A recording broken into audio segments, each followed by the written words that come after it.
trilingüe en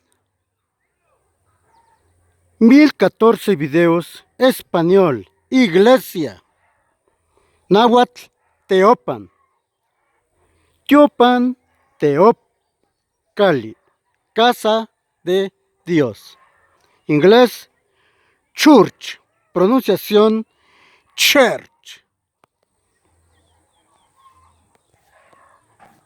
Tecuanta está de fiesta 13 de junio 2026.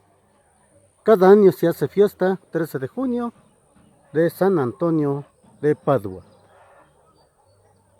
Tecuanta siempre nos espera con los brazos abiertos en su fiesta patronal 13 de junio de cada año.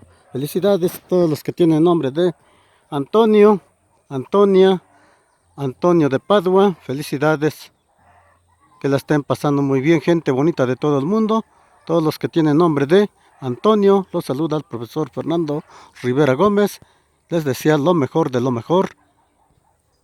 Felicidades, felicidades.